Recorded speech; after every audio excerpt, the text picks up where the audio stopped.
What's up, everybody? Welcome to VGU.TV's PlayStation podcast, the DualShock Show, where greatness awaits. I am one of your hosts, Matt Mobley. Tom Freeman is out, but next to me, as always, is Allan Muir. Hello! And special guest star, Nate Gamer. Guest star every time, am I? I think I've been on like the last 4 of these things, so. You've been on this one and last week's, and I don't think you were on the one before, because that was the 10-minute one with Tom. I'm pretty sure that our the 2 guests we've had on most have been are the Nates. Yeah. Yeah. We are a special bunch. I am here this week. I don't remember if I mentioned it, but I was supposed to go on a trip. I actually have friends that are getting married today, old friends from high school. And I thought that I was going on a trip, but I'm cheap, so like a friend of mine was supposed to help me out and be like, look, I know that you want to go, and personally we all really want you there, so if I have the money, I'll definitely get you a ticket. And unfortunately, he owns his own house, he's got a family now, so he couldn't make it work. Which means that I'm here for you guys. I'm here for the listeners. And a special shout out, I congratulate my friends Whitley and Sam. At the end of the day, Whitley and Samantha King on their marriage. Anyway, to start the show proper, listeners, every week we do What Have You Been Playing? Matt, I think you forgot. I think you've forgotten something. What have I forgotten, Allan? Please remind me. The DualShock Show, where greatness awaits. I said that. He did say that. I did say that. Oh man, my brain is just... He's too tired. You're tired is what it is. Yeah, I only woke up like 2 hours ago. Yeah. I actually got like extra sleep today, unlike last night, for the first time in like the entire week. So I feel pretty good right now. I had to wake up, I had my girlfriend over last night, and as I explained to Allan earlier, I said, her mother's, they're doing a lunch in Napa in wine country for her mother's birthday today. So she needed to be there by 10, and because we live 40 minutes away, she was at my house, she needed to leave by 9. So I had to wake up early, and the weather was really nice, and I was like, okay, I'm gonna take another nap, but of course I fell asleep like at midnight last night, which is the earliest I've slept all week, because the other days I've just been up all night with work and gaming. So I feel really nice right now. I feel good. I feel like I basically slept like about 12, not like almost 12 hours. So you're ready to host this podcast. I'm very ready to host this podcast, and so I'm gonna go ahead and say again, what have you been playing, Nate? What have you been playing? Beat The Last of Us yesterday, or the night before, yes. Which was amazing. It was very, very good. I'm sure we'll talk more about that later in the show here. We might discuss a little bit, but try and get it out now since we don't have a whole. We've all beaten it. The only person that hasn't yet is Tom, and he's not even here. But of course, we don't want to spoil it. This isn't a spoiler cast. I don't think. Okay. Does Tom even have it? Tom has it. He's been playing it. I just saw it on his PSN. He's with his girlfriend right now, so he can't really excuse himself to do the show. But I did see that he has been playing. But so yeah, he just finally got it. Yeah, the campaign was incredible, hands down. It is probably the best writing and voice acting and like facial animation and everything that I've ever seen in a game. So that was exciting to beat, and been toying around with the multiplayer a little bit, which is actually really fun. Surprisingly, I didn't really expect to get into the multiplayer, but I can see myself. It's actually very good. Yes. Yeah. You got like this system where you've got like a village of people that you have to gather supplies for, and if like you lose a match, some of those people might starve, and if you lose another match, then some of your village people die. And factions is what it's called. Yeah, factions, and I don't know. It's an interesting sim mechanic that goes alongside the just kind of run and gun gameplay. It's not even run and gun because there's a lot of There's actually a trophy for getting 40 you've only got a limited amount. Oh, well, I'll have to get that trophy. You gotta get 40 people in your faction, yeah. But you can, like, recruit Facebook friends and stuff, right? Yeah, I mean, like, I haven't done any of that, but... like, when I played a little bit of the, of the multiplayer, what happened was, like, I won a match, and automatically, like, it just, like, it said you could sign in through Facebook, and I did that, and after I won a match, like, 11 of my Facebook friends just automatically dropped into my faction. Like, and it was randomized. It's like, these people didn't even have the game, because one of them was my girlfriend. So, I was like, oh, that's interesting. So, well, yeah, I think it just populates the list with the names of people you know to make it more, meaningful. And personal. It's the Oregon Trail effect. Mm-hmm. Mm-hmm. But yeah, I've been playing that a lot. Animal Crossing has been taking up a lot of my time. New Leaf. I'd probably play that PlayStation game, but Well, I'm still a pretty hardcore Nintendo guy. I haven't been playing a lot of PlayStation stuff, but I'm gonna hunker down with XCOM here pretty soon, since PlayStation Plus was kind enough to give me that for free. Oh yeah, I'm excited. Beyond that, I know that I'm gonna be bad at it, but I'm actually kind of excited to play it if I can, ever get some space on my hard drive. So, because I got like none. Right. It's hard when they keep giving me all these free games. I keep having to delete ones without even playing them because I don't have the space. I got a 60 gig, so that's not a lot of games for 60 gig, especially when every game has to install, and that takes up gigabytes and gigabytes of data. So I want to play. But that's what I've been playing. I also have what is it? I have Sleeping Dogs for free as well, and I wanted to play that again. So right. I played that for like an hour or maybe 2 hours, and it didn't really grip me. It's very good. You just gotta do it. You gotta do it. It's okay. I'd rather just play Saints Row the Third. Oh, that's gonna be really good too. I love that game. It's so much fun. Anyhow, moving along. Unless you have anything else that you've been playing. Is there anything else? That's pretty. Smash Brothers. Play that every week, but yeah, pretty much it. Oh yeah, that's cool. No, yeah. All right, Allan, what have you been up to? What have you been playing on the PlayStations? After we recorded this most recent GamerCast, in which we wrapped up E3, I played about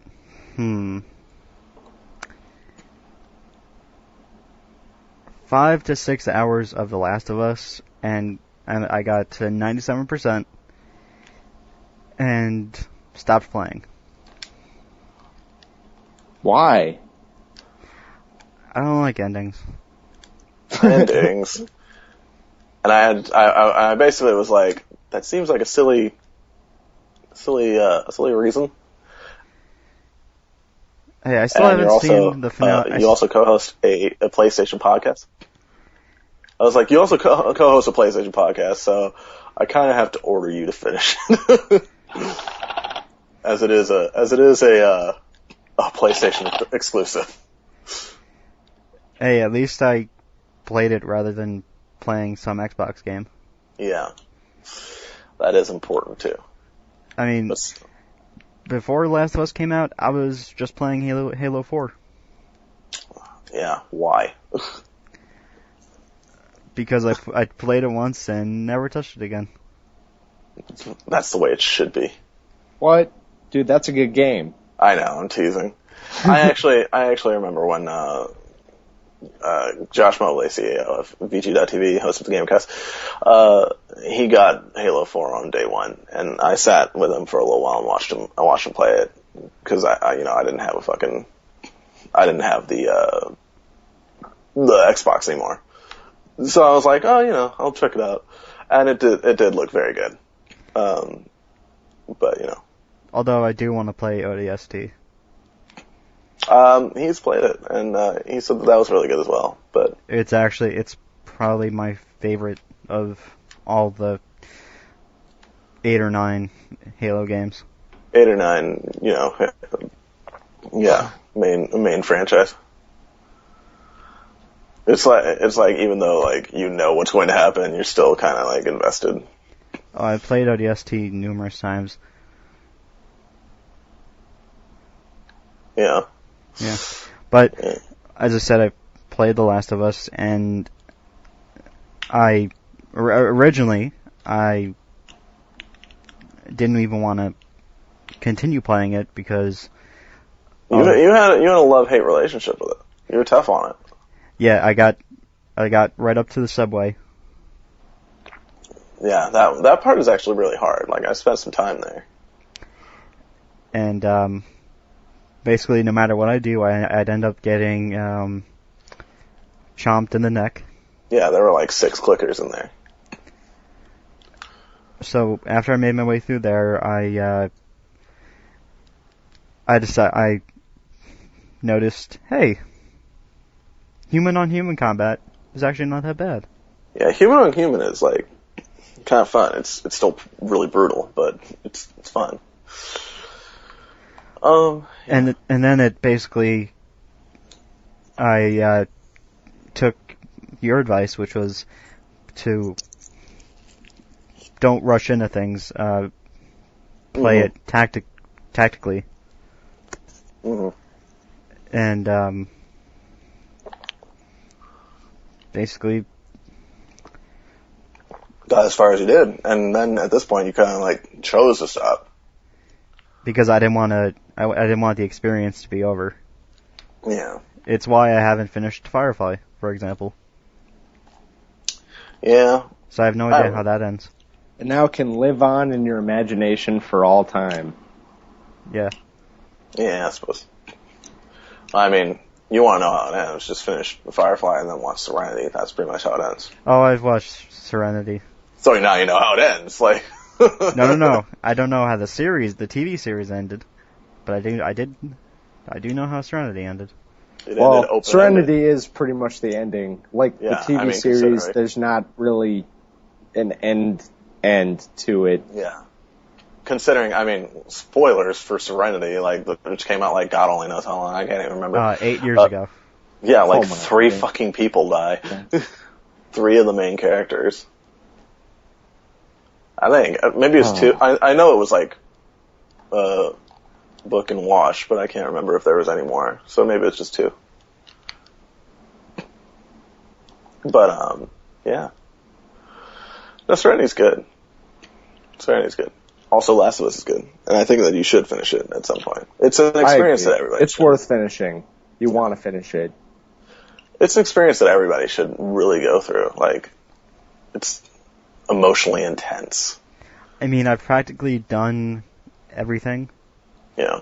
I've gone through the whole I've gone through the emotional roller coaster. Yeah. And this is the first game that I've actually felt. Basically, I felt this way with since BioShock Infinite. Yeah. Both are very good, very, very good games, and both are very, like, they're amazing, experiences that you need to just kind of get through and do it, because it's just so good. And both star Troy Baker. They do. Troy Baker does a very good job of not sounding like Troy Baker in this game. But to be fair, Troy Baker is he's in every game, so. He's Nolan North number 2. He's the new Nolan North. Who is also in The Last of Us. So. But, yeah, I can't believe he plays as a cannibal rapist. That's alleged rapist. Up. That's fucked up. I'm just tell you. Just making stuff up. Don't even worry about it, listeners. Yeah, but I'm just amazed. You won't even know. You really don't, unless we go into detail on what he looks like, you won't know who he is. Yeah. Unless you play the game. You'll have to wait. This isn't a spoiler cast, so, but look for it, cause it's coming. But, I've said already, like, to these guys, The Last of Us is the kind of game that once you finish it, it's all you really want to talk about. So, we will definitely do a spoiler cast at some point. But our CEO has not managed to get it. Tom is still playing through it.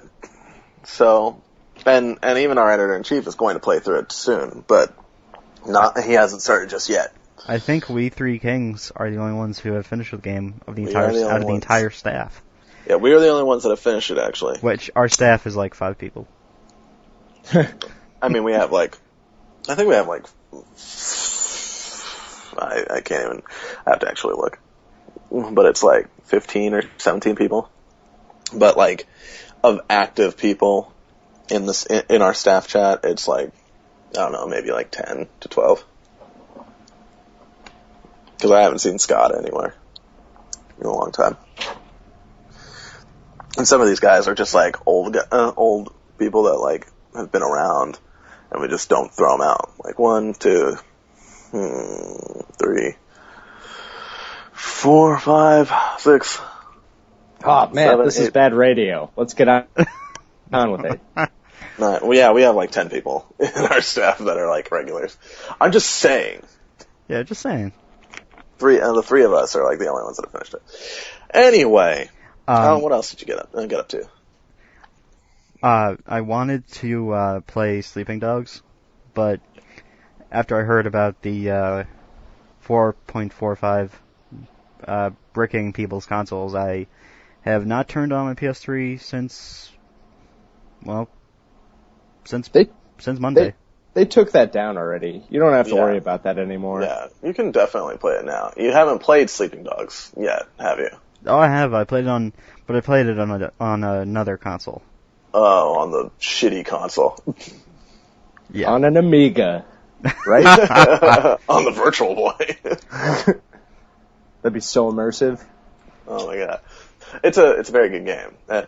And I love it, and I've already platinumed it, and I want to play it again. That's how like good it is. So, yeah, I would totally suggest that you play it again. For some reason, I really, really want to play Doom 3 BFG Edition. I saw that at GameStop recently, and I was like, and it was like fairly cheap. Like I was like, oh, I could afford this. And I was like, no. It's one of those things that you can just wait until, like... I was like, I don't need this right now. I'm alright. But, like, one day, maybe. I've never played Doom 3. I do remember, like, my brother-in-law, when he lived with us, he brought in his Xbox and he had Doom 3.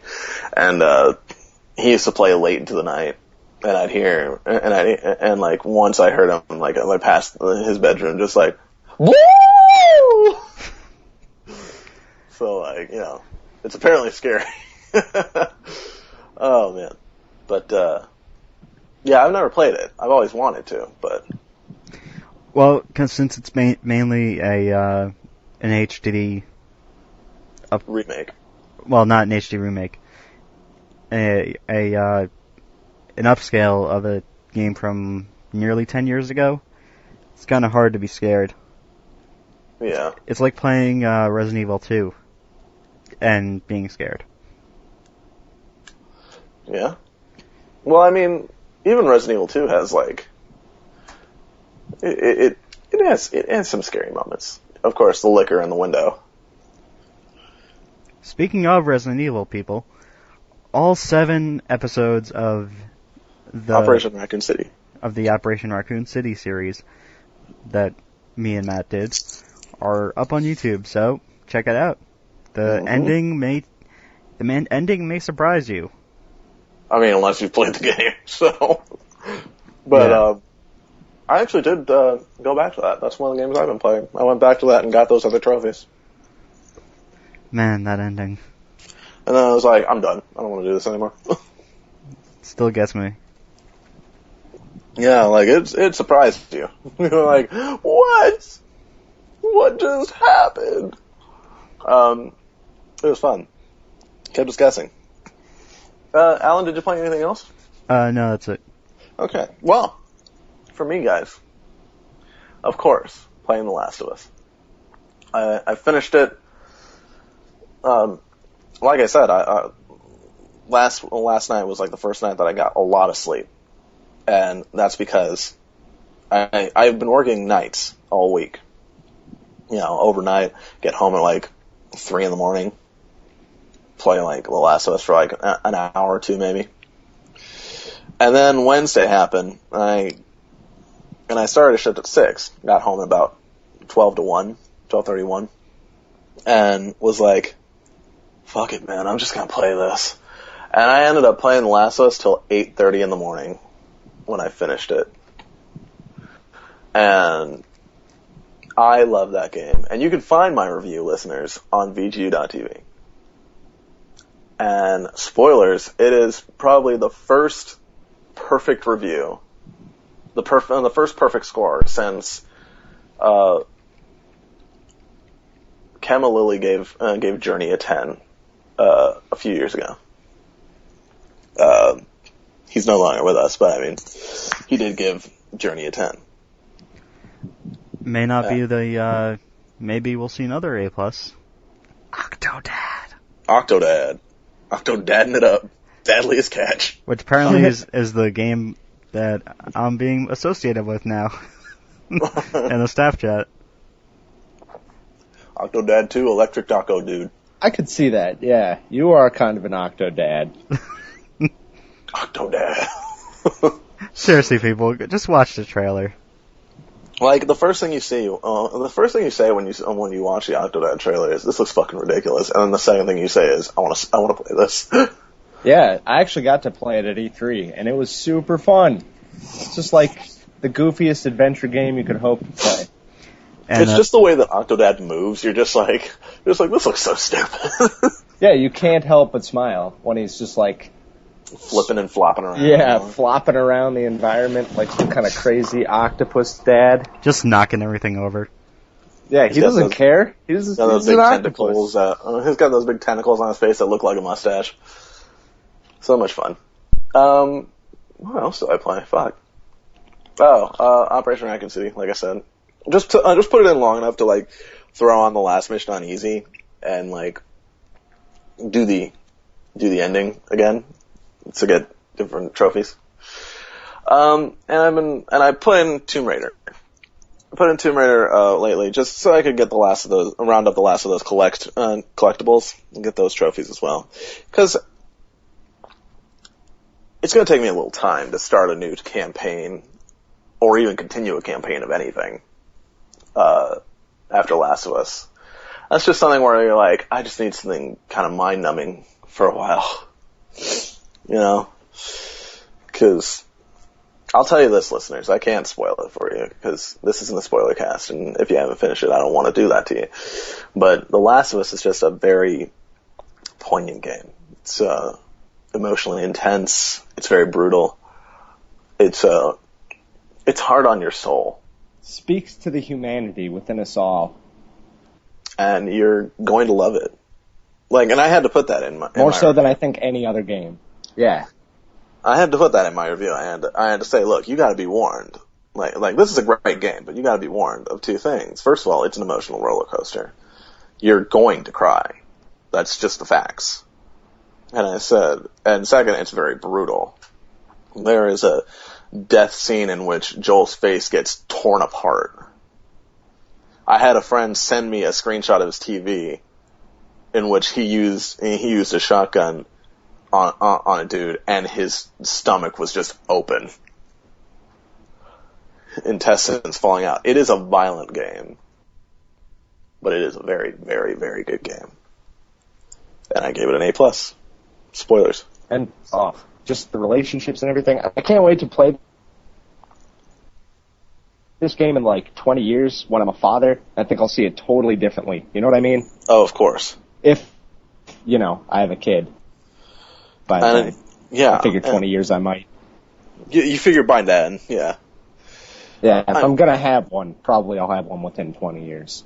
Yeah. And I understand that as well. Like, if you're a father, like, you're definitely going to feel something. Because it is it does kind of turn into that kind of game of like a father-daughter bonding game. Even though, Ellie is not Joel's daughter. Just saying. But it's just a good game to sit down with like your 12-year-old daughter and play with her. That's what you're saying, right? no, it's not. Like, that is... No. That game was way too brutal and way too harsh for like, you seriously should... There really should be, like, an age restriction on that game. Like, I mean, Yes, I'm pretty sure it's rated T for teen. Or no, it's rated M. It's rated M. Definitely rated M. It's definitely rated M. Which game? The Last of Us. Oh, yeah, that It's game definitely is rated M. I don't know why I said T first, but like, it's definitely rated M. And it's for good reason. Like, you definitely should not play that in front of a child. Yeah. Excessive drug use. Excessive drug use, so much violence. Lots of swearing. Well, the swearing is really the least of the problems. You know, the thing about The Last of Us, it kind of responded, Naughty Dog kind of responded to the criticisms of Nathan Drake. The fact that he kills hundreds, if not thousands of people, and doesn't care. Yeah. This game, you know, it makes you kind of feel. Naughty Dog makes it real by, like, making it hard to watch sometimes. Especially, like, if you're sneaking and stealthing around, you go and strangle people to get them out, and it's, you know, you just watch them, like choke, you hear them choking, and you watch them, like, trying to grab at Joel's face from behind them, you know, until they finally pass out. It takes a good amount of time to choke a guy. Like, Yeah. a good 10 plus seconds where you can't do anything else, and you're just watching this happen. Mm-hmm. So Yeah, actually, the early part, like one of the early parts at the docks, the very beginning when you're trying to find Robert. Mm-hmm. I took a lot of damage, like melee damage, and man, Joel's face looked like it caved in. Oh man, take any melee finisher of any person, like when you've already gotten caught and you're not bothering to be stealthy anymore. When you're doing melee damage, get a guy up against the wall. Joel, turn him around and fucking bash his face in. There will be a crater. Believe me, Pittsburgh. It is tough. So, but still, like I said, and I've said that in my review. I said, look, there's these two things. It's very violent. It's very emotional. But other than that, it's a very great game, and you should all play it. And you can read that review at VGU.TV, basically. So, anyway, that's what I've been playing this week. Let's go ahead and move on to the show proper. Well, I mean, the rest of the show. Let's talk about what you guys, listeners, are going to be playing this week. It's called the PlayStation Plus deals, and I'll go ahead and spoil this much for you. Apparently, there is nothing in the EU store. Yeah, it's a bunch of either sports titles, like sports that Americans don't care about. Yeah. So, yeah. Allan, why don't you tell the listeners what they can play this week? For PS Plus members, you get Saints Row the Third for free. Yeah. For $9.99, you can get one of my favorite games, Eat Lead: The Return of Mad Hazard. Oh man. For those of you who don't know, this is the game that featured that was basically an homage and a mockery of the video game industry from like the 80s, 90s. I kind of wanted to play it, but Josh Mobley said that he played it on Xbox a long time ago, and he said it is not good. Well, they basically have like the whole thing is you're essentially playing Duke Nukem, but not really Duke Nukem. Yeah, you're playing Mad Hazard. who is voiced by the brilliant Will Arnett. Will Arnett is a funny guy. I love Will Arnett. And basically there's two worlds. There's the game world, and then there's the real world. Mm-hmm. And in the real world, basically the rights for Matt Hazard basically has been bought by none other than Neil Patrick Harris. Mm-hmm. Oh. And he's basically your enemy in the game, who is constantly like, say you're in a shootout, he'll randomly throw in zombies. And other, just like, there's even like they lampoon Master Chief. It's even though it's got its flaws, and when I say flaws, I mean like big flaws. Mm-hmm. It is a really fun game. Worth $10? Yeah, and and keep in mind that it launched about three-ish, or 3 or 4 years ago. Yeah, it had to be like more than 3. So don't expect it to look like The Last of Us. Yeah, of course not. Naughty Dog pushed the PS3 to its limit with The Last of Us. Or, well, let's just say it looks better than Resistance 2. Well, you know, I mean, Resistance 2 didn't really look that good. Yeah. Will Arnett cannot catch a break, honestly.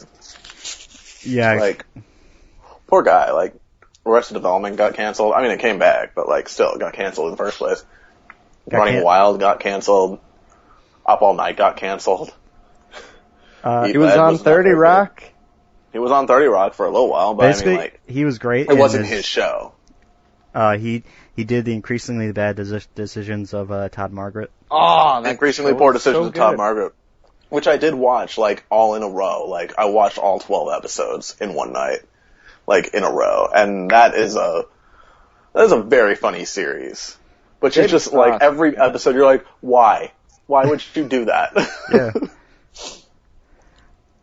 Especially the very end when he makes his phone call. And you're like, and that happens, you're like, oh my god, why?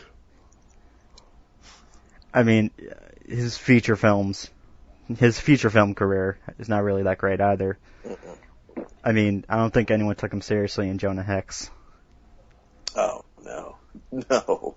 Jonah Hex is not a good movie at all. Yeah, I was listening to the iFanboy review, and when the scene when they're on in like a boat, one of the guys was waiting for the hot cops to show up, which would have been just great. Yes, we get Saints Row the Third for free, and Josh Mobley. It's apparently not for Josh Mobley. Yeah, he Demon Souls that shit, and by Demon Souls, I mean he played it for a little bit and then just deleted it. He deleted it before the end of, and like halfway through the second mission, because, and I quote, I didn't much care for the premise. I said, it's not about the premise, it's about chaos!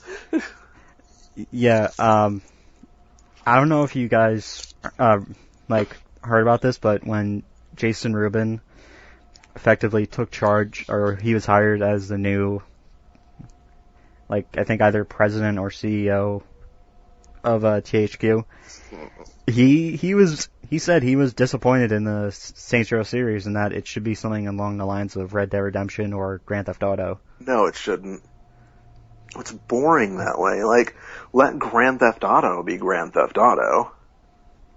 Grand Theft Auto is the serious one now. Well, the satirical one now, I should say. Because Grand Theft Auto, while 4 was serious, it was also very satirical in the ideals of the American dream. And that's how it should be. Like, I mean, the PS2 GTAs were very silly and goofy, you know, much like Saints Row is now. And those were fun, but 4 really, stepped it up. And so will 5, because it's also a satire on the power that that money holds over people. So, you know, Saints Row, I tried to play Saints Row 2, which everybody apparently says is the best one because it has heart. And I hated it. I thought it was stupid. And I wanted to like it. Like, I thought this would be a very Resident Evil-esque thing where, like, I didn't like the original Resident Evil until I played 4 and was like, this is really good, now I gotta go back and try to play this other one. I didn't like it. Well, so. It was kind of they were getting out of the seriousness. Well, as Marshall described it, Saints Row the Saints Row, or I don't know if it's Marshall described it, or basically, yeah, the Saints Row series has it initially started off in 2006 as a GTA ripoff, and then as over the course of over the years, basically, it's gotten more wacky and less serious. So, like, the first game is very serious with some wackiness. The second one was sort of like bordering the in between point. Yeah, I like that 3 is silly, and I like that 3 doesn't take itself seriously. 3 basically hovercrafted over a shark. That's the stuff I like. Yeah, and it's fun that way. Like, I like it that way. It's just better. It's just better. And it's not like the worst story. It's not like it doesn't have heart. Like, it's still got a story, and it's still basically what it's about. Like, it's about gang wars. Silly gang wars, but gang wars nonetheless. So, you know, I mean, it's fun. It's just a lot of fun. And that's what's important to me about, you know, those games. Yeah. So moving on to the next game. Yes. Jak and Daxter collection for the Vita. Ooh. That's out? Yeah, that's out. You can get it for the paltry price of $26.99. Ooh. That's not bad, actually. Like, for the whole, for all 3 games, like, that's $10 a game, basically. Like, less than that. And so, portable now. And, like, I mean, you could still afford the original, you could still afford it, like, on PSN right about now, cause, like, I think all of them are, like, maybe $7 a piece.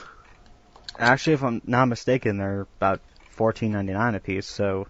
No, I think that was Ratchet. Ratchet was more expensive. Cause I remember, like, I got Jak 2 for, like, $7, and then I remember checking Jak 3 and it was, like, $7 as well. So, I mean, that could change. I mean, I think maybe they were in the middle of a sale or something, but still, like, it was, I don't know. I haven't checked the prices in a long time. And I haven't played Jak 2 in a long time either. Need to finish that at some point. Yeah. We'll get to it. Next up is the Sonic the Hedgehog Master Collection for $29.99. What's in that, Allan? Well, Sonic Adventure, Sonic Adventure DX Upgrade, Sonic Adventure 2, Sonic Adventure 2 DLC, Sonic CD, yeah, Sonic the Hedgehog, yeah, Sonic the Hedgehog 2, yeah, that's the best one. Sonic the Hedgehog 4 Episode 1. What? Where's Sonic 3? Where's Sonic and Knuckles? This is Sonic not and Knuckles is the best one. And that is not on the list. What? Yeah, it's like, you put in the DX upgrade for Adventure and the DLC for Adventure 2. You don't put in Sonic 3. Was Sonic 3 the one with lock-on technology? Sonic and Knuckles. Sonic and Knuckles, yeah. Lock-on, that was so cool. I love that. And if I'm not mistaken, it hasn't been done since. No one even... We haven't had cartridges for like a decade, so... Well, no, I mean, like, after it seems Sonic and Knuckles was the only game that actually used that. Yeah, I think so. I'm pretty sure it's the only game to ever do that. And man, where's Yuji Naka? Sonic He was making Let's Tap a few years ago for the Wii. It's the last I heard of him. Yeah, it's like, where is his mind gone? Sonic, like, upsets me. Like, it's just so frustrating. So, but, like, I can't stop playing it, which is even more upsetting. Like, I'm like, why do I keep doing this to myself? But, yeah, I mean, I wouldn't get that. Not for $30. Plus, Knuckles is the best character, so, why would I bother? But still. You probably won't want to. You probably will not want to get the next game. Well, You talking about Sonic Lost World? Oh no! I'm talking about the next game. The next game in this on the deals. Ah, yeah. Castlevania: Lament of Innocence. Yeah, what's the next game in the deals? Castlevania. Lament of Innocence for $9.99. Oh, no. No, I don't need any of that. That'll just upset me. It's too frustrating. Yeah, you play as Leon Belmont. Oh, God. Through, the monster-filled castle as he searches for his kidnapped love.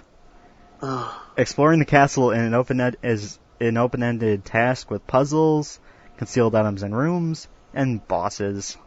Oh, Jesus Christ. But the main weapon is the Whip of Alchemy, given to him by Ronaldo, the shopkeeper. I played a Castlevania game on, what was it? PS2. Symphony of the Night, maybe?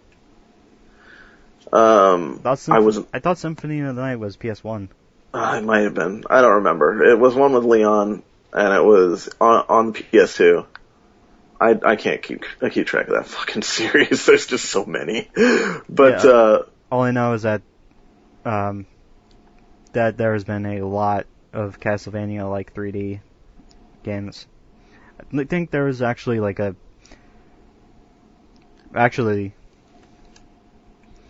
there's been Lament of Innocence, Curse of Darkness. Basically, they haven't been good. And whichever one I played, I just didn't like, and I was like, I can't do this. I don't want to play these anymore.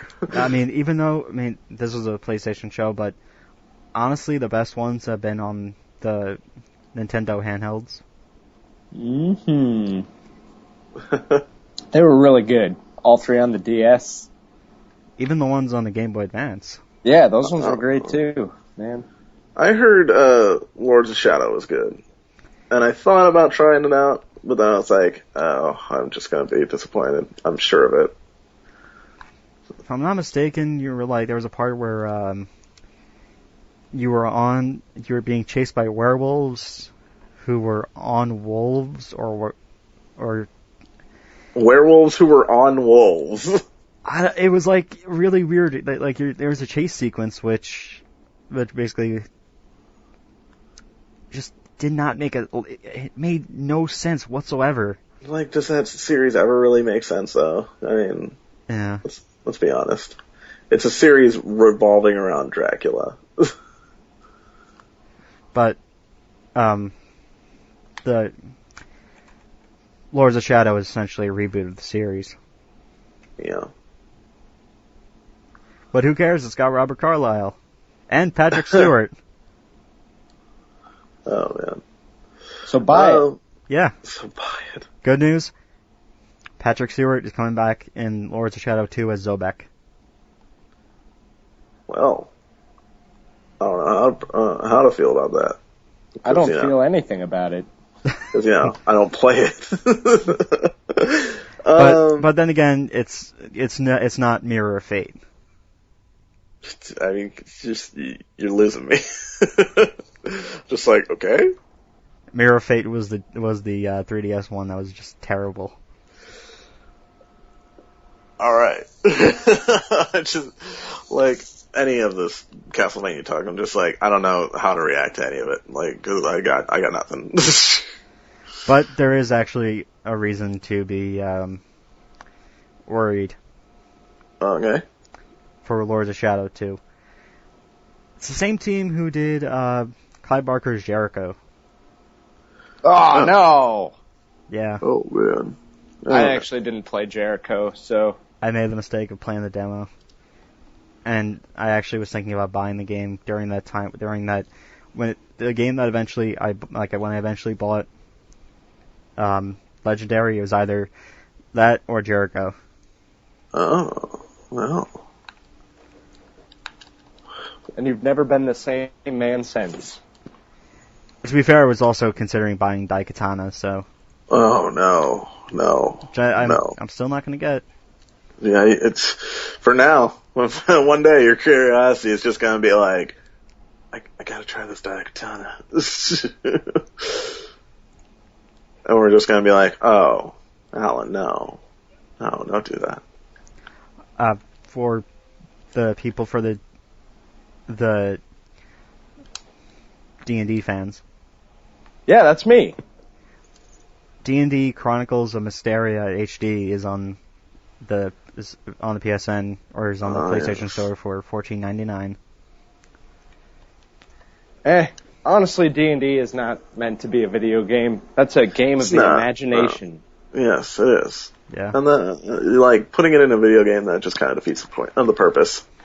And honorable mention, on the Vita for $29.99 you can get Epic Mickey 2, The Power of 2. Oh well. Buy it. Game of the year all years. Epic Mickey 2. I'm just kidding. I didn't play that either. Rest in peace to Junction Point Studios. I played the demo for Epic Mickey 2 and was not a fan. I was like, this isn't very good. Did you play the first Epic Mickey? No, I didn't, because I don't have a Wii. Oh, it was so good. But yeah, I probably would have played it if I had a Wii, but I didn't have a Wii. So, is that all? Is that it? Aside from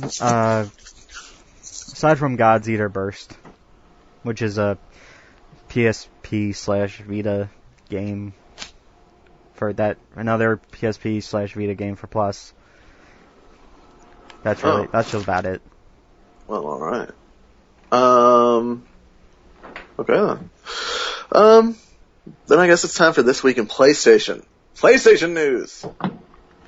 Ironically, we're starting with, our topic of the week, later on today, listeners, is going to be about Microsoft. But it's going to be a very fun, don't worry, it's not like we're just going to be bashing it the entire time. So. Don't turn that dial. Don't turn that dial. Don't flip off that podcast. Don't exit your podcast app. Basically, just don't touch your computer at all. Or don't touch anything. Whatever Cut off your hands. Whatever it may be that you're using, just don't turn it off. Just don't. Don't do it. I was actually just gonna say, put it on your, listen to it on your phone, and then just throw your phone away, far across the room. Throw your phone away. Throw your phone away. Listen to it on your phone. Then throw your phone away. Throw your phone far across the room. That doesn't help at all. You can't get to it, but you can still hear it. And that's what matters. Yeah. Because we want you listening to us. Anyway, what's going on this week in PlayStation, Matt? Well, what is the word? First, I want to reassure people of something. I know that, I'm sure that there are lots of people that, after Microsoft did their thing, where they're like, okay, fine, we listen to you, no DRM, no always online, none of this, checking in, and none of this no trade-in business. People might have been wondering, was like, well, since that means less money, does that mean that EA is going to bring back the online pass? No, EA says, no, we still care about you guys, and we still realize that you hated online passes, and we're not bringing them back no matter what. So thank you, EA. Good guy, EA, for, sticking to that. We were talking about the 4.45 firmware update that was bricking consoles. Wah, wah, wah. Sony made an announcement, and they said that the fix is going to come out next week on the 27th. That is a Thursday. This Thursday. So, check that out. 2 days before that, on the 25th, that's a Tuesday, is Hotline Miami's release date for the PS3 and the Vita.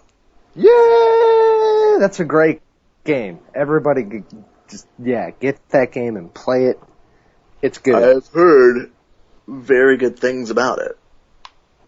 And I would play it, but have very little money at this point. Well, so that will have to be put on the back burner for right now. But can always sell fluids, plasma, semen. Those go for a premium out there, Matt. I believe we've actually had the discussion on this podcast beforehand, Nate, that my girlfriend would not appreciate me selling semen. It's not her semen. No, it's not. But I think she has kind of put an embargo on it or something. I don't know if that's the right word that I'm using, but it sounded funny. So, what else? What else is going on in the world of PlayStation? PlayStation 4. Guess what, guys? PlayStation 4. It's coming. It's a-coming. And, the pre-order sales are skyrocketing. Pre-order sales for the PlayStation 4 have shattered all sales records on Amazon. The week of E3 it alone saw a 4,000% increase in console sales compared to last year's E3 week. Of course, this is the E3 where, consoles were announced, except for, the Wii U, but who gives a shit. Albeit, well, come on. Yeah, no, you're right. That's fair. Even the Nintendo guy says, yeah. Albeit, last year's E3 week was next-gen console free, as I just said. Speaking of big flops at E3, Assassin's Creed 4 will feature single-player missions, but not in the same style as AC3's Tyranny of King Washington series. In these missions, you will play as Edward Kenway's first mate. Allan, how do you pronounce that? I don't even know. Adwale? Adwal? I don't know. He is a new assassin who will take you even deeper into the real explosive events of the Golden Age of Pirates. You can get this and multiplayer content with the $20 season pass. So, Assassin's Creed fans, you'll probably want to invest in that season pass. Just like you did with the last one. Well, actually, I don't think people who got the season pass for Assassin's Creed 3 will want to do the same thing for 4. Well, yeah, from what I understand, wasn't it kind of lackluster? Yeah, just ask Nate Hull. Oh, that's the problem with season passes. It's like, buy something before you even know what it is. Yeah, That's seriously. stupid. I don't like that. I usually don't get season passes. I just kind of wait it out, and I'm like, oh, it's kind of tight, Now is the moment where Tom would say something cheeky about aliens, colonial marines. Anyhow, KMM, the production house that has acquired the rights to Horror of the Orient, has received $200K from the Australian government. The money granted is expected to keep the project afloat until it finds a publisher or investor. Horror of the Orient is the spiritual successor to L.A. Noire. It was being made by Team Bondi, correct? And then Team Bondi disbanded. They formed, I think, Intuitive Games. All I know is that they got funding, or they got money from the Australian government as well. Okay. But still, no one's gonna pick up that with horror in the first. Yeah, that's gonna be a very tough sell. It's like, you want a game called Horror of the Orient?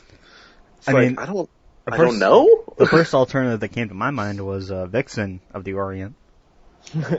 Working really Lady of the Orient. Lady of the Evening. Of the Orient. Vixen doesn't have as good a ring, though.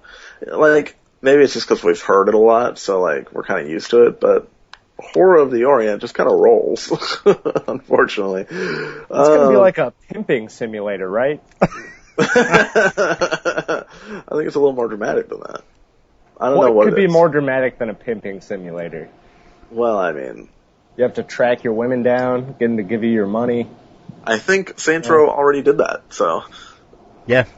Make sure to hand out customer satisfaction surveys. That's all part of running a business, you know? Gotta make sure your customers are... Alright, I've taken this joke too far already. He's like, I'm done. I'm a real-life pimp. I'm not... He's like, I don't have any more on this. Like, I can't. I'm done. Yeah. Anyway, Far Cry 3 fans. Did you like it? You a big fan? Ubisoft is planning on keeping that Far Cry series in the vine. Tony Key said the following. He said, "We consider that a huge brand for us at this point." I totally did the inflection wrong on that. We consider that a huge brand for us at this point. You'll see more Far Cry games besides Blood Dragon in the future. Far Cry 3 Blood Dragon was apparently very, very good. It was like the best 80s action movie ever. And it made me really want to play it, but I'm not going to play it like right now. I will play it soon. Actually, Michael Biehn's voice acting in that was basically better than everything he did in Colonial Marines. Oh, yeah? Yeah, because it feels like he read it for Aliens, Colonial Marines. It felt like he just read everything off a prompt. And was like really... He just phoned it in? Yeah. Oh. But at least he tried. Unlike Tom Cruise, who fucked up the Mission Impossible game. Do you guys remember that? I don't remember that at all. Mission Impossible 3, the game, came out around the same time as the movie on, or a little bit after the movie on PS2. Starred a guy who was supposed to be Tom Cruise, looked absolutely nothing like Tom Cruise, because Tom Cruise said, "I do not want any part of that shit." He did the same thing with the Minority Report game. What a fool. What a fool he is. Tom Cruise is kind of cool though. Like I know that lots of people give him shit, and that's fair for being a Scientologist. But you know, look, I'm not saying that I'm any better, but I give a lot of people shit for stuff that I don't believe in. God. So it doesn't mean that pissed off all the listeners, right? I'm not a very spiritual person at all, and I don't think that we should I don't think just because you are or you believe in something differently that you should condemn somebody for what they believe in. I tease people a little bit, and I don't make abhorrent jokes of you're stupid because you believe in Jesus. It's no, you believe whatever you want to believe. It's just not for me. Just like Scientology is not for a lot of people. So why should I condemn Tom Cruise for believing in aliens or whatever the fuck Scientology is? I don't pay that much attention because I really just don't care. But hey, have you seen Jason Lee? That is one confident cat who is a Scientologist. Jason Lee is really actually a pretty cool guy. Yeah, I mean, he was a skateboarder. Hell, he was in Mallrats. He was in Tony Hawk's Proving Ground, or no? Yeah, he was in that Project Tony Hawk 8. Game, wasn't he? Project 8. One of those games. Yeah, he was in that Project 8. Regardless, he's a great guy. Just because Tom Cruise has jumped on couches and shit, and and he's a Scientologist, I'm not gonna condemn him for that. Well, Scientology is really stupid, to be fair. Scientology is kind of silly. I mean, it sounds silly, and it's just why? But, if that's his prerogative, then it's his thing. If you're a Scientologist, any listeners, I'm sorry, but just stop it. Just cut it out. That's a ridiculous thing to believe in. I'm with you there, Matt. People should believe they want to believe, but man, that's just one of those things that I think it's a waste of time if you're really prescribing to a science fiction novel to that degree. Well, hey, I mean, people, other religions prescribe to the Bible. And this is a podcast about video games, so we're not going to linger much longer on this. I'm just saying that, like, no matter what you believe in, like, whether it sounds ridiculous or not, it doesn't matter to me. Like, you just believe what you want. It's not like anything I say is going to change your mind, so. Yeah, it's all equally absurd. You're right. So, so much hate mail. Here we come. Send it to my VGU.TV email. I never check it, so. But I might if you do, because I like hearing about me, whether or not it's good. Do you even know your login info? Not really. No. Well, I never use that email, so. Hell, I've forgotten mine at this point. I still have on mine. Anyway, let's get back on for video games. This is getting a little too heavy for me. So let's start a new Dark Age or something. Yeah. Speaking of ages, BioWare clarified why Dragon Age Inquisition no longer has a 3 in the title. He said the reason is next-gen consoles. While originally announced as a current-gen title, BioWare decided to bring the age to the next generation of consoles, utilizing the power of next-gen technology. I also read, somewhere that they said, well, I could have told you just a second ago before I started the sentence. But, no, I don't have it. I thought I'd remember it, but no, I lost it. But basically, yeah, that's pretty much it. Next gen consoles. The game was in the works for some time for current gen consoles, and then they saw what they could do with example, the PS4 or the Xbone. The Xbone. And they could actually, their goal was essentially that of CD Projekt to basically blow away Skyrim. Yeah. And they could actually do that with next-gen technology. I think I'm starting to remember what I was going to say. I was going to say that they also said that it's not like a direct continuation of Dragon Age 1 and 2, so it's not like it's an actual sequel. It's like you'll probably run into the protagonists of both of them and whatnot, but it's all about an Inquisition rather than like a direct sequel to these two games. Even though it's kind of the results of what happened in the previous game. I mean, yeah. I thought that was a ridiculous thing to say as well, but I was like, whatever, man, it's your game. I'm not gonna tell you how to title it. But from what it seems, this is sort of gonna be like a Fallout New Vegas. Oh yeah. In terms of in a series, like a one-off. Yeah. I think I don't know. I think it could end up being something like that. But I'm gonna buy it regardless, and I've never played Dragon Age, so Matt, you remember the talk that Josh and I had on the GamerCast, where it's just basically, me and him talking. You and James had no idea what the hell was going on. Oh yeah. I had no idea what was happening in that one. But I was like, what's going on? I don't what. Because I'm not a Dragon Age guy. It's not for me. So, whatever you want to do with your If only Dragon Tom Age, was here. He'd have something to say. Oh man, he'd probably say something about how he loved Dragon Age Origins and how he wants to play Dragon Age 2. I didn't like the demo for 2. I didn't either, but 2 was not that good. I played that on PC and I probably played 6 or 7 hours and then was like, yep, this is boring.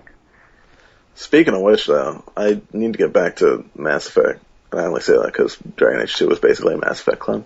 Oh yeah, in another news story that I forgot or neglected to put in the drive.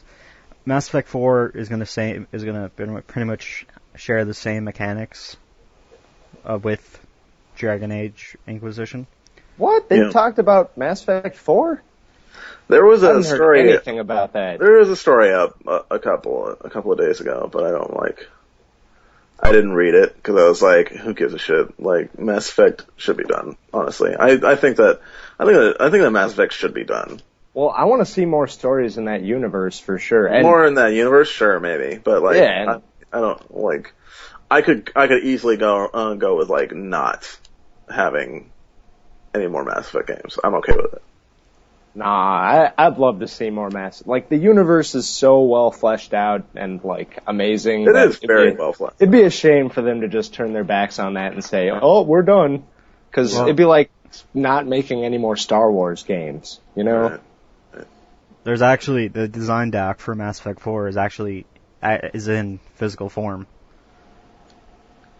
Well, hopefully it's not actually Mass Effect 4. Otherwise, it just sounds like they're trying to continue this whole Shepard thing, and I don't want that. Like, Shepard's done. Be done with Shepard.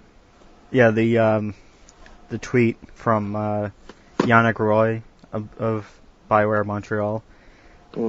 He said that they've basically they're borrowing a lot of game systems from Dragon Age 3. And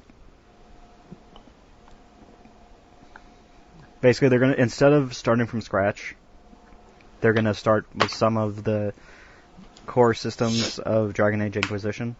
Mm-hmm. So, yeah. What else? Dead Space sequels.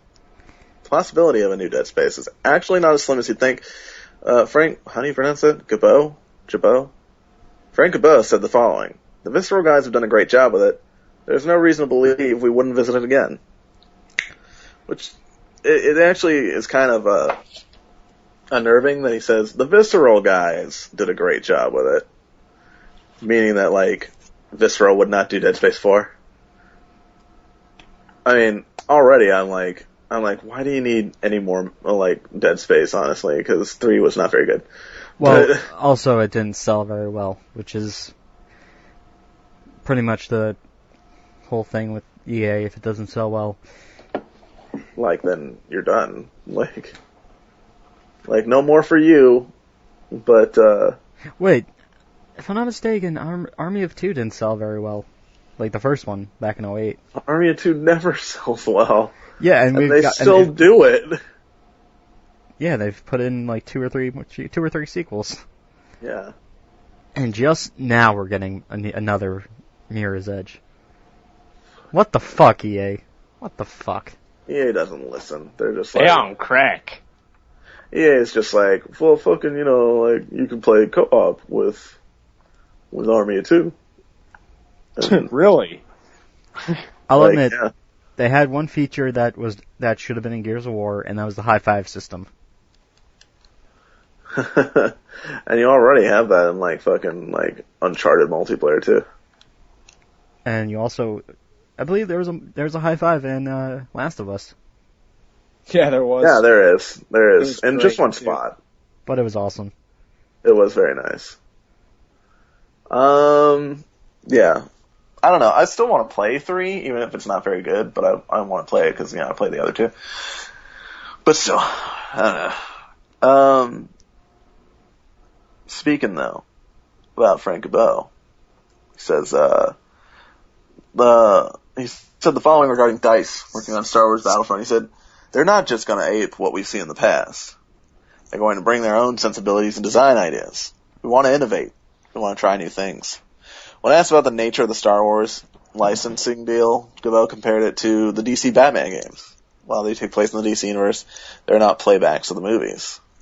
So yeah, essentially, he was asked in an interview, is it going to be, like, are they going to be, are the games going to be tie-ins to the new trilogy that's happening?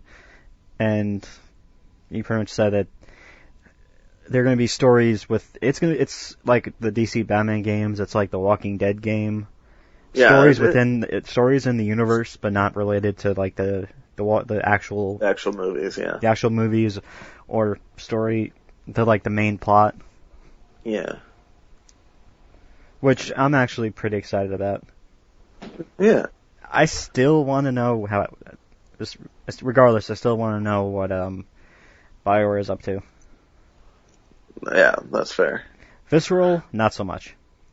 Hitman and Kane and Lynch developer EO Interactive. IO. I don't know. I never knew. They made Kane and Lynch and Hitman. So, they reportedly laid off half of its working staff. At the same time, Square announced that IO would be working on a new Hitman game. And they've actually scrapped all the projects that were in the works prior to this. So maybe Kane and Lynch 3 got canceled. Yeah. Where's Kane and Lynch 3? Like, I remember. I'm not saying that franchise is great, but I am saying that I'm invested in it enough that I'm ready for Kane and Lynch 3 to just happen. I mean, they made things look so shitty with, like, no offense, IO. They made things look. They kind of made the game look shitty with Kane and Lynch 2. I mean, but it was still. That was kind of their mechanic. Like they were trying to go for that was their angle. Yeah, the whole handheld camera feel, but yeah, which was an interesting angle. I'll give them that. Like that was kind of cool. Like they even said Yahtzee in his zero punctuation review said it literally looked like someone was shooting it on a handheld camera. Yeah, and that was the point. But still, you know. And I liked that about it. I thought it was really cool. But they don't need to do it again. Man, do you remember when the Jeff Gertzman review of Kane and Lynch 2 and all the controversy around that a few years back? Yeah. When that game came out? Oh, that... Because he gave the game like a 6 or something. And he basically got fired for it or something like that. He didn't just give the game a 6 or a 5 or whatever.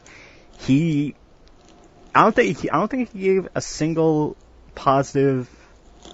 I don't think he gave anything positive to the game. He mainly listed everything in all negative. And that game was not great. I'll give it. Like I'll admit that game was not great, but I still enjoyed myself. From what I hear, there were also user reviews that were similar in tone. And I get back on our very old site, the first site that Josh and I ever did, I gave it a 4. So out of 10. Out of 10. And this is coming from a guy that actually kind of liked the game. But I still gave it a 4 out of its overall performance. I was like, let's be honest, I liked it, but objectively speaking, it's a 4. All I remember of Kane and Lynch 1 is basically playing it while watching an episode of The Office. Kane and Lynch 1 is oh man, it's just not that great. It's the reason I like Kane and Lynch is only because the characters intrigue me. It's not because of the gameplay, that's for certain. Because the gameplay is not very good. It was better in 2, but the gameplay in 1 was fucking terrible. Why do you think I keep comparing it why do you think I keep talking about the Reservoir Dogs game whenever I hear it? Yeah. There's yeah. Yeah, every time I bring it up, Matt always forgets that there's a Reservoir Dogs game. I'm just oh yeah, there was. You know what I ran across one time? I know that this says nothing to do with Reservoir Dogs or Kane and Lynch or even IO, but I ran across a Starsky and Hutch game once. I actually played that game. And it was $2 at GameStop. The cover was beaten to shit. Yeah, I didn't. This is back in the day when I pretty much did not buy. This is before, or this is this is pretty much before GameFly. And back when Blockbuster was Blockbuster is when you had to go to places for your Netflix. Instead of Are Netflix. we really at a point where we have to explain what Blockbuster is? They haven't been gone for that long. They're gone from most areas. They've been gone long enough in most people's lives, because most people just kind of count on Roku and Netflix and all that. Yeah, they were rental stores, just like Hollywood Video. Yeah. There's actually like I probably shouldn't delve too deep into this, but there's actually like a place in like nearby my house that like it's like a video store, and I'm like, why are you still open? Like, is it a red box? No, it's it's conversation with a red box. No, it's like an actual like video store. Like I passed it and like it was like Hollywood Video. I don't think it was actually Hollywood Video, but it was like, you know. Did they Is have it Family Video? Yeah, it was like a Family Video. Yeah, Wait. Family Video is still around. They're actually opening new locations. I was like, why are you still here? Like, more importantly, did they have Star Wars Episode 4? They might. I don't know. I didn't go in. Slap a VGU.TV Game of the Year 2012 sticker on it. Yes. and then eat some ham while you play Arkham City. Yeah. That was a great show. I love that I'm the only one I'm pretty much the one who's, because of me, it wasn't even a GamerCast, it was just a round table. It was a round table cast.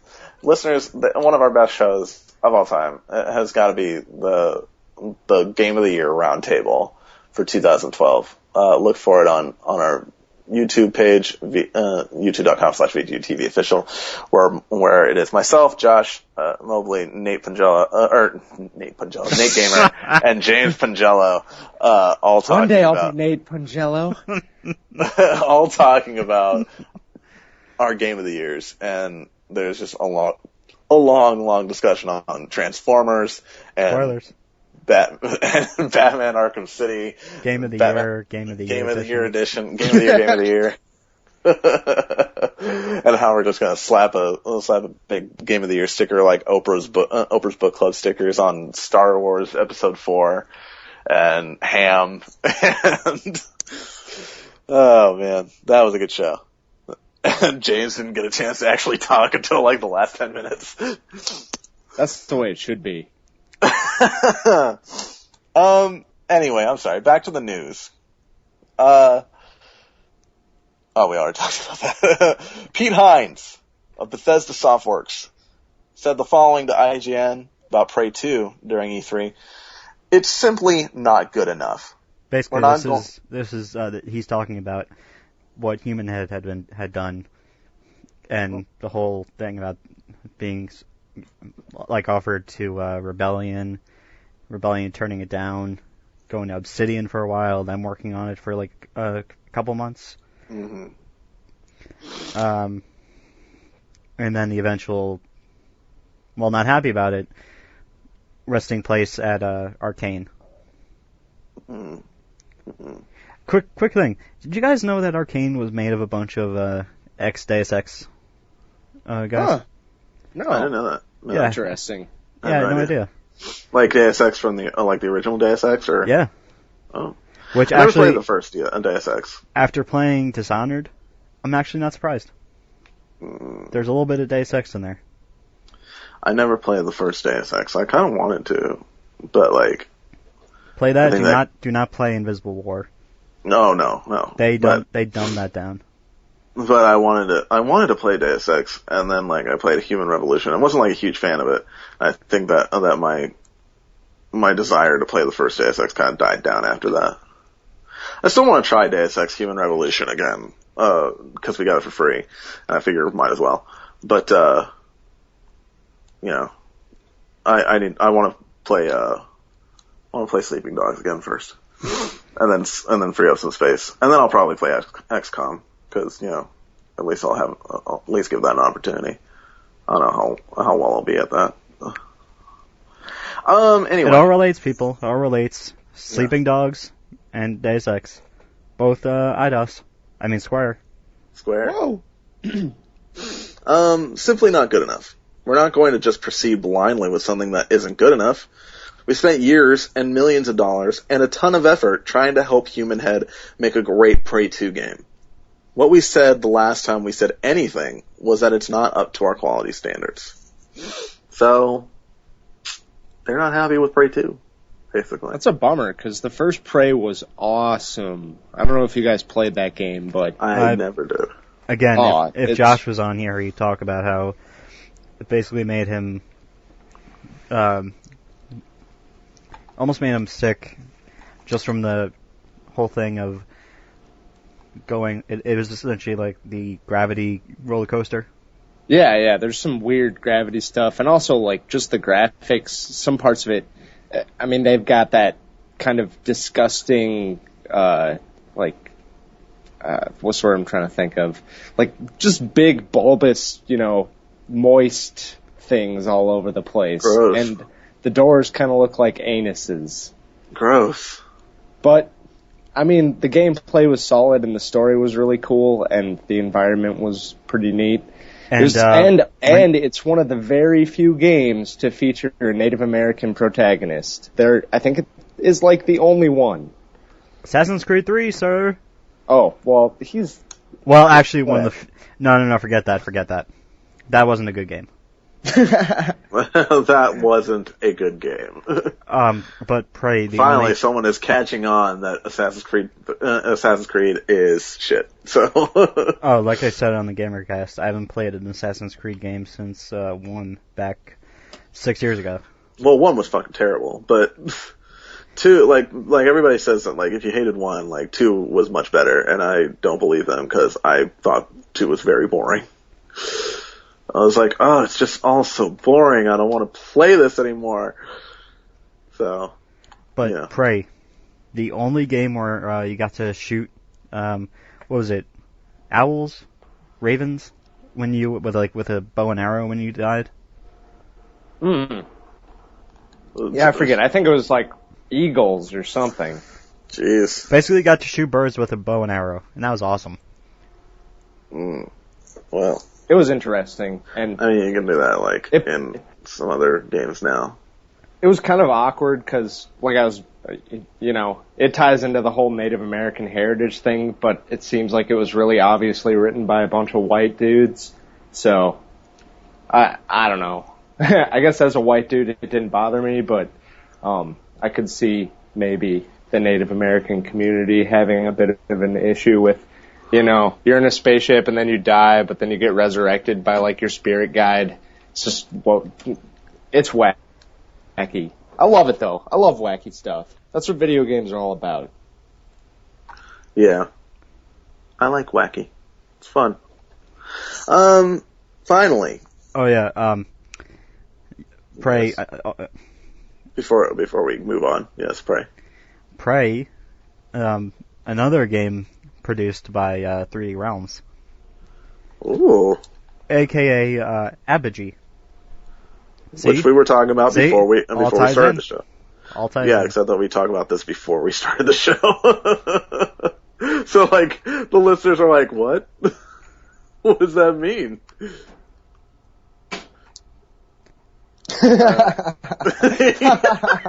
He's like, I didn't think of that. Man, keep this podcast rolling. Are we on to the topic of the week yet? We're almost. This is the last news story. European retailer Media Market has showed a release date of November 13th, 2013 for the PlayStation 4.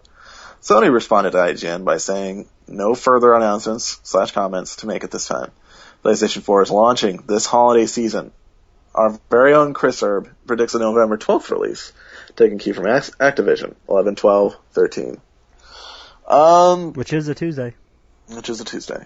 And that would be a nice, that wouldn't be a bad day for, the console to drop. Yeah, that's a good date. That's just as good as 9/9/99. You know what I'm saying? Dreamcast fans?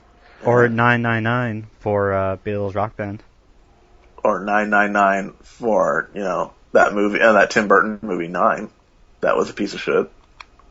But isn't the X1 launching on November 27th? I don't even know. But, speaking of X1, ironically, that is our topic of the week. The Microsoft Xbox 180. So I didn't really pay a whole lot of attention. I heard about this, but to clarify, we're not talking about the original Xbox or No. or the 360. We're talking about the Xbox One, or basically the Microsoft's 180 move. Yes. I didn't see the actual video. I didn't read the statement or whatever it was. So if anybody wants to take the lead on this, all I know is that Microsoft changed their minds, basically. They decided, hey, we listened to you, no DRM, no always online, no having to check in all the time, and you can trade in used games, all that, blah, blah, blah. But they did take away family sharing and They took away the sharing. game library sharing thing. So I don't know. I was kind of interested to see how that would pan out, just because it'd be different than what was going on in the PS4 ecosystem, you know? Yeah. And I don't think, I know it's been getting a lot of negative press, but it could have been good, you know, for people with good internet. It would have been pretty neat, probably. But that's just the thing. Gotta have good internet.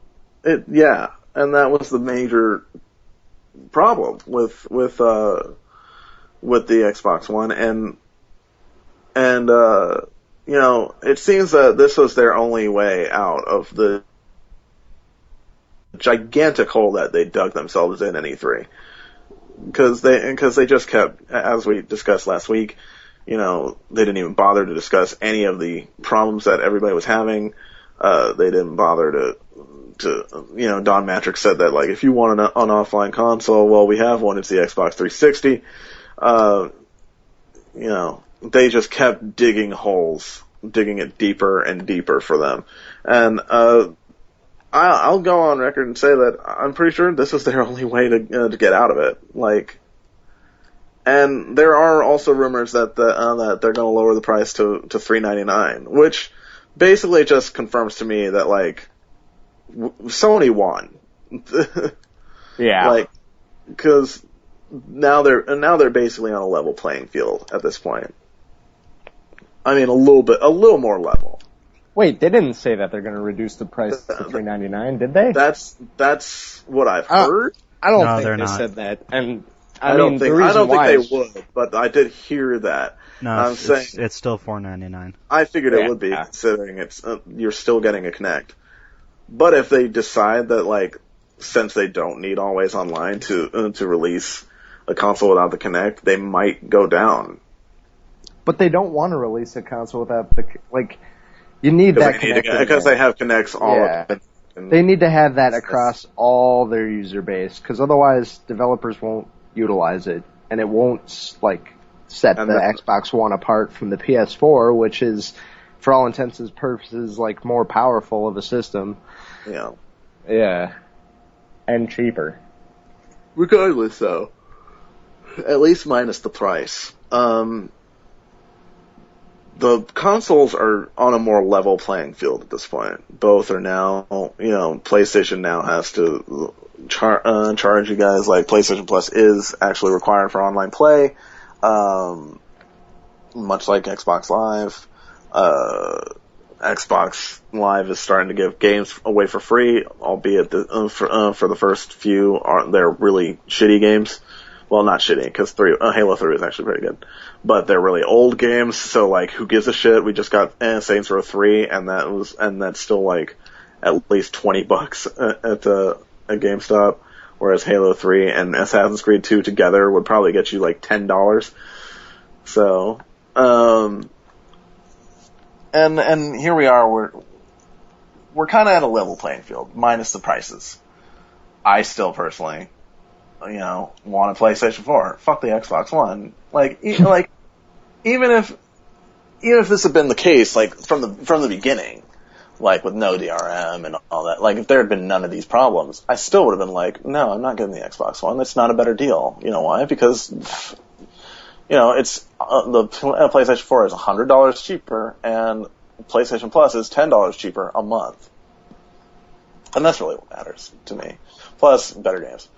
So, I don't know how do you guys feel about this whole 180? Like, I personally think that Microsoft is just, because of this, they've kind of just made their entire console like a joke, because they just went back on everything that they were planning to do. Yeah, but in 5 months, do you think anybody's even going to really remember this? Oh, I'm sure. It's going to be a footnote. I think they'll remember. It's going to be I would. People will remember it probably like less than the PSN hack a few years ago, and people don't even talk about that anymore. You know what I mean? Well, Xbox fanboys do.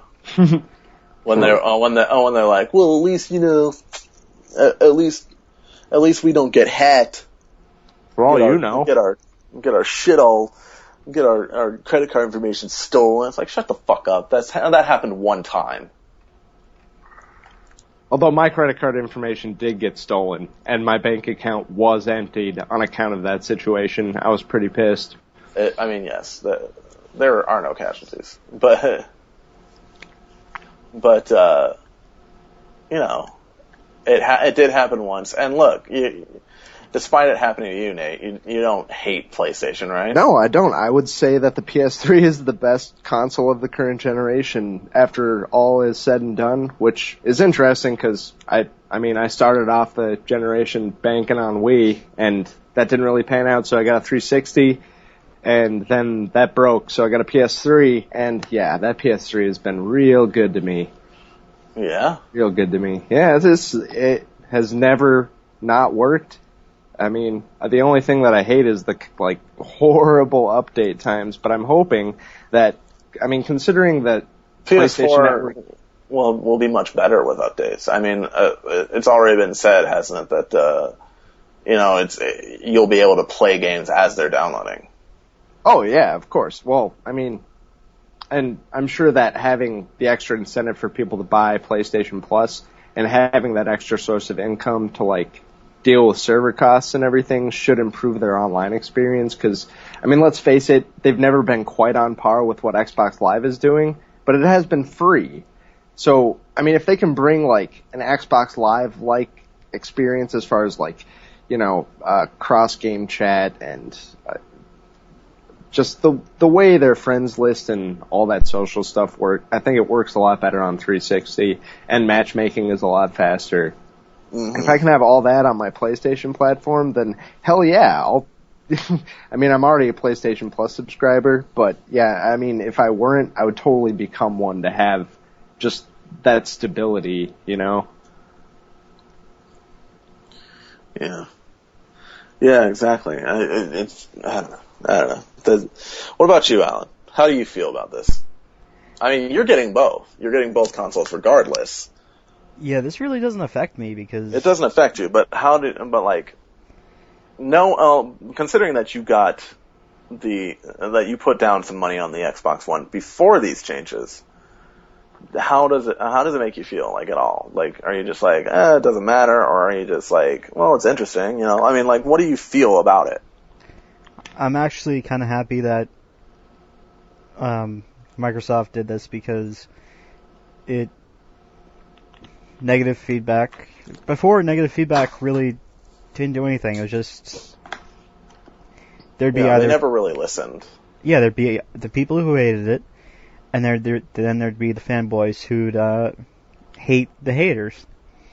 But with this, was there really anyone who were there really any fanboys who were okay with this?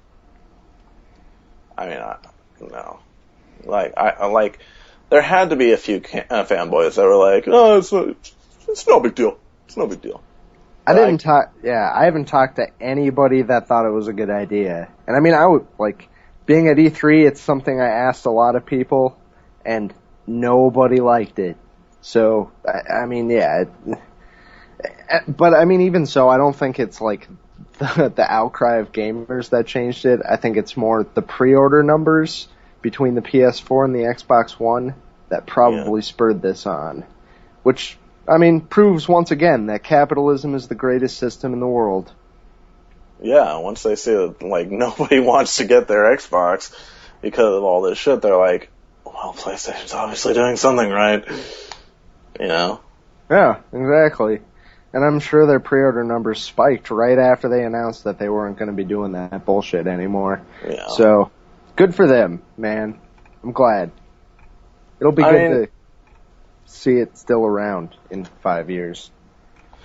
I believe it was during the GamerCast, James asked me. I said, we were talking about how it's possible this could be the last Xbox. And James said, wouldn't you, me as a person, you know, who loves to rag on Xbox all the time, wouldn't you want, you know, wouldn't you want the competition to stick around for PlayStation so that you'd have someone to make fun of? And I was like, sure, I'd miss making fun of Xbox, but no. No, it doesn't matter to me, because I love PlayStation, and I really do consider it to be, like, the best console out there. Like, I mean, the others have their merit, sure, of course. Like I enjoyed my time with the Xbox 360, and you know, I enjoyed Halos, like some of the Halos and whatnot. I liked the Wii had good games. The Wii had good games. I'm still playing Skyward Sword. Takes a while to. I mean, it's good. It's just like that. Like, it takes a while. Like when you get distracted from it, it takes a while to get back to it. Mad World fans, anyone? Yeah, I know. I never played Mad World, but I heard it was very good actually. So this game was great. And the Galaxy games. Well, we don't need to get into this conversation. Of course, but still, like, every console has its merits. But like, I know I say a lot of times the PlayStation is the superior machine, but I only believe that because I believe it is the best one out there. Sure, it has its flaws, but like, compared to the other two, it's just better. It's a better experience, personally. That's why I say that. So, anyway, that's how I feel about this whole thing. You know, I don't know. It just feels like, you know, this whole 180 has just kind of turned it into a joke. Like we're gonna do this and that and this, and never mind. Okay, you don't like that, so fine. We'll just change that. You know, it's kind of like, you know, with remember how that, and this is a weird, like, comparison, but, the Mass Effect 3 ending, everybody was very upset about it, and I remember being one of those guys that was like, no, it's their game. You want a better ending? Go write your own fucking ending, make your own fucking game. And I was actually, like, really against the idea of them doing, like, that, what do they call it? The new ending. Retcon. The new, updated ending. I was like, don't do that. Don't let them win. Yeah, I didn't even play the updated ending. I haven't seen it either. But they did it, and I was a little disappointed. Like, I was like, it's your game. Like, it's your thing. Like, you don't have to do that for them. So, but they did, and it's kind of the same thing with this. It's like, it's your console. Like, no, like, a lot of people don't agree with it, and that's fine. Like, you can live with that, but it's your console. You don't have to do that for them. Mm-hmm. So, that's really been my opinion on it. Like, that's why I think it's kind of a joke. Is because, like, if you're gonna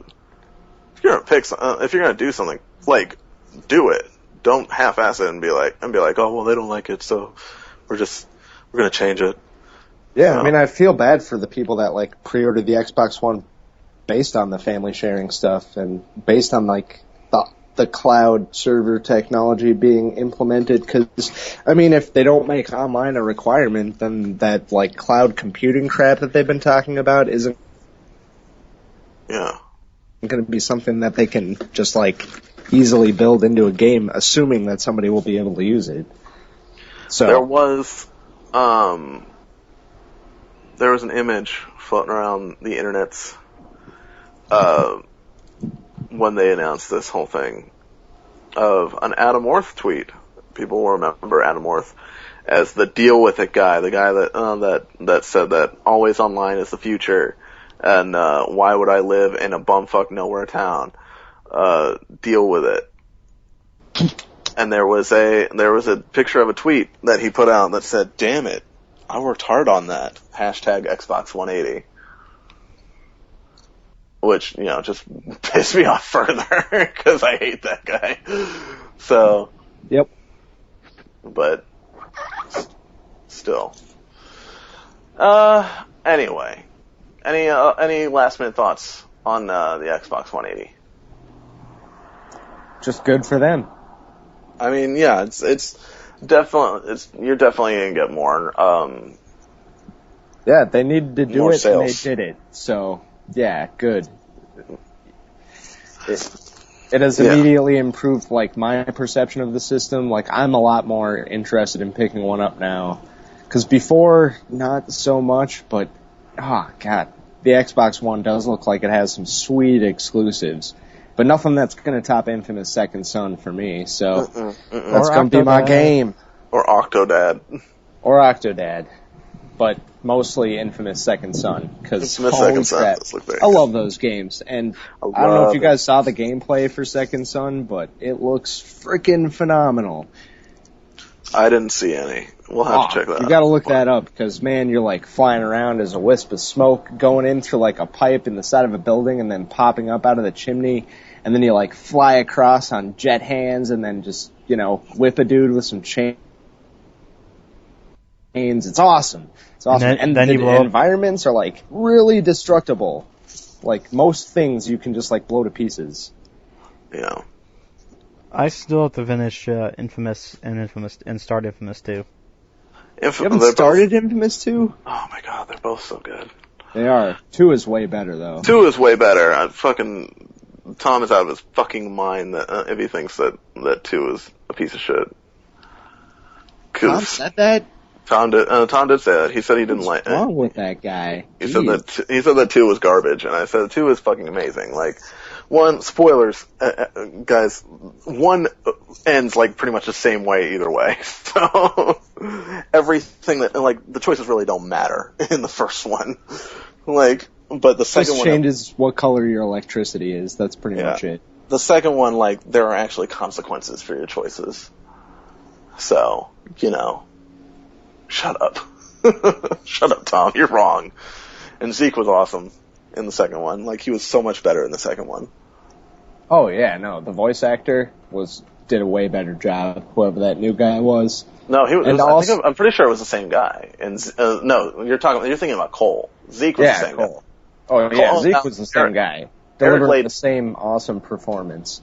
Eric Layden did Cole in the second one, and he did so very good. Like, the first one, he's just so, like, rough. He sounded like fucking Cole. Batman.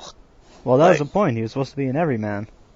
Because every guy is just like, I'm going to work. I'm an accountant. I'm a bike messenger. Just like listen to like even like the little lines, like when they call him up and they're like, hey, there's shit going down over here, and he's like, I'm on my way. It's like, Jesus, like, what's wrong with you? Hey, at least he's not Badger from Breaking Bad. Oh man, Badger has such a grating voice. But yeah, Infamous 2 is amazing. That's our real topic of the week. Infamous 2 is amazing. Fuck you, Tom. Yeah, seriously, Tom, just go back to bed. You're drunk. Like, you're out of your mind. Anyway, that is our topic of the week. And that's gonna lead us into our question of the week. What do you think about about Xbox's, decisions? The Xbox 180. Do you think that it was the right move, or do you feel like I do, like that it just kind of turns them into this kind of joke where you can't really take them seriously because they're just, I don't know. What is your opinion? We've already discussed ours, so now it's time to hear from you guys, the listeners. I sure wish I could open my Facebook so I could find the answer to our question from last week, which was what did you see at E3 that you are most excited for?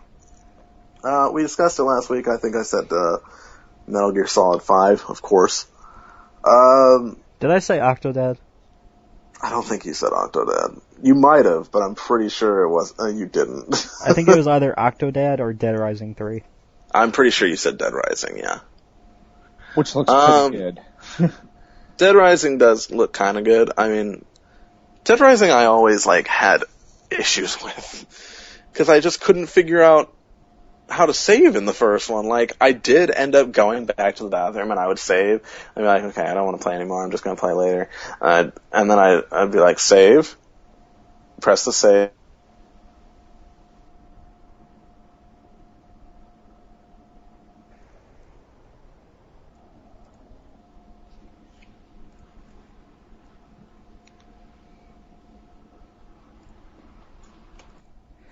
Unfortunately, it appears we lost Matt.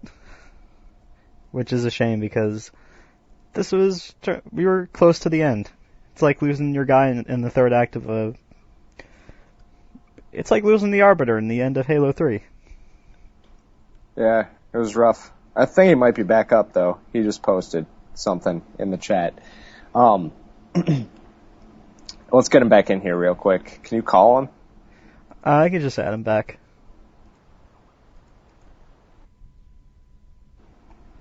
Here Here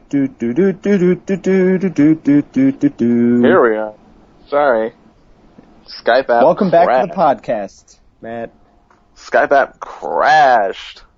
That's okay. That is bound to happen in these over-the-internet podcasting sessions. My bad. Sorry, listeners. All I was really saying was I was complaining about the save function in Dead Rising 1. How I could never figure out how to save, because I would always go to the bathroom, which is apparently how you do it. You go into the bathroom and you save.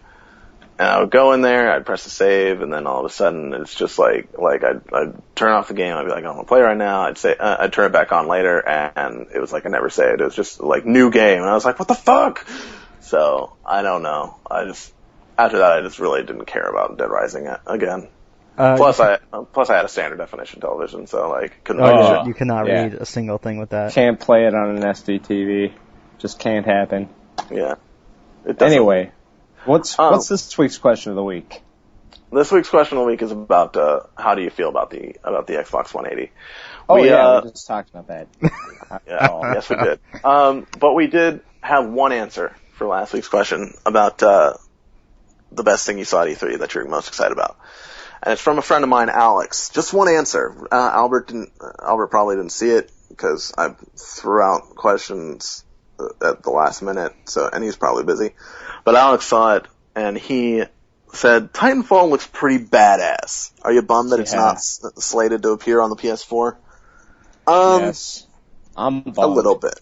I'm a little bit bummed. I'm not that kind of I'm not really oh my god, Titanfall, Josh was big on Titanfall. He was like, oh my god, I gotta play this Titanfall. You don't understand, I gotta play this Titanfall. And yes, it did look good, but I'm way more interested in Destiny and stuff like that. Well, wait. As far as first person shooters go. Wasn't there that rumor that it would be a timed exclusive? I don't know. I believe there was actually. I believe there was. I remember Josh saying that he was going to wait for a while and then get it on PS4. Yeah, if it's a timed exclusive, then we'll probably just do that. It does look good. Also, keep in mind, EA rarely does exclusives. Yeah, they very rare because EA really loves their money. But yeah, I as of right now, it's just a rumor. And so, yeah, I'm a little bummed, because Titanfall does look really cool. But, I'm not clamoring for it. If it does end up coming to PS4, that'll be cool, and eventually I'll play it. But if it doesn't, I'm not I don't feel like I'm going to be missing too much. That's my personal, take on it. I know that, Nate, you just said that you're bummed about it. Yeah, because, I'm probably just not getting an Xbox One for a while, and I really want to play that game, and my PC's not really up to snuff for something like that, so Yeah, that was the other thing. Like, when we were watching E3, it was me and Josh and a friend of ours, and we were watching it, and like, as far as first-person shooters in general go, I'm really not that big on them. Like I like BioShock, and that's pretty much it. But, I was watching, and I was like, Titanfall does look pretty cool, and then one of the guys said, like, Xbox exclusive, and they're like, oh no! And then they found out that it was also on PC, and they're like, oh yes, we can still play Titanfall! So, I'm not a PC gamer, so still, it doesn't matter to me. Like, I can't play it. But, like I said, if it comes to PS4, then yeah, I'll probably give it a shot. Try it out. It's just hard to get me into first-person shooters, I think. They've got to be, like, really, really immersive and really, really interesting, like BioShock, Yeah, fair enough. So, yeah. Allan, you didn't really say a whole lot for this. What do you feel about Titanfall? It's not... I mean, you're getting both consoles, so it's not like you're gonna miss out. I mean, I'm not going to say I wasn't interested in the showing at E3. I mean, I was. But I don't know if I can really, for myself, justify getting a mainly or largely multiplayer-based game. Because, like many of us, including myself, we're not very good at multiplayer. Oh, no, yep. It's not like that. Turns out my Halo skills have transferred, even though I haven't played a Halo game, like Halo multiplayer, in quite a while. So you're doing pretty good. Oh, my online skills are good. It's just I don't like playing it because of the other people. You're like, I hate people. Yeah, pretty much. Fair enough, man. They're pretty awful. Remember all the crap they did in The Last of Us? Yeah. Yeah. Anyway, are we about ready to wrap this show up? We're wrapping up. Good. So that was really our only answer. Remember to answer our question this week about your feelings on the 180. That's about going to do us for this week. Oh, hey, wait, before we go, I posted this in the chat, but I've got an extra Sights and Sounds pack for The Last of Us. I don't think anybody took it in the chat, so I'm just going to read it off real quick, if that's cool with you. Unless you need it. I pre-ordered the game. I have the Sights and Sounds pack. Yeah, I think everybody pre-ordered it, and I got the Pandemic edition or whatever, so they gave me an extra one. So here it is: MJ3JRHNCQCJQ. There you go. Whoever gets it gets it. Congratulations. That's for the Sights and Sounds pack in The Last of Us multiplayer, which is actually pretty fun. Like, I'll give you that much. It's not like Tomb Raider multiplayer that feels tacked on and unnecessary and kind of generally all around shitty. The Last of Us multiplayer is actually really good, and I definitely want to play it as soon as I get my copy back from my girlfriend who's playing it. Also, check out The Last of Us review on VGU.TV. Even though you already know that it got a perfect score, check it out anyway. Read it. I worked really hard on it to bring it to you, listeners and readers. So, that's about going to do it for us this week. Thank you for listening to VGU.TV's PlayStation podcast, The DualShock Show. Rate and subscribe to our iTunes under DualShock Show. 5 stars. Maybe even leave us a review. We'd love to hear them. Please visit our website, VGU.TV. Find us on Facebook or tweet at us at VGU.TV. You can also find us on YouTube at youtube.com/VGU.TV official, where you can also find this podcast in video format. DualShock also has a Facebook and Twitter. You can find us at DualShock Show for both. That's all one word. Or if you want to tweet at us individually, Nate is at NGamer. Allan is at the Allan Muir. That's ALLANMUIR. All one word. I am at Mattman07 with 2 T's. And Tom, he's not here. But if you want to send him a tweet saying, hey, why don't you get back on the show? You angry Brit. You crumb bum. He is at Gaming Hobbyist. Get back on that show, you angry fuck. Yeah. I mean, if you want to do that too, then you can get pretty extreme. This is a PlayStation show, which means that we all have PSNs. Nate is X Wonko. That's XWONKO. Allan is that Jew boy with an I instead of a Y, BOI. I am Mattman310. Tom is Pi_guy. Pi guy. The guy with the pie. Thank you again. Also, I'm Jewish, so it's, as Matt said, it's not racist. It's not racist. Even though the correct term would be, it's not anti-Semitic. It's not anti-Semitic. Well, whatever. Don't gotta make me look like an asshole. Sorry, just Matt, I've been hearing you say it these last few shows, and you're thinking to yourself, it's not a race issue. Yeah. It's being anti-Semite. Thank you again for listening to DualShock. We will see you next time. Never stop playing.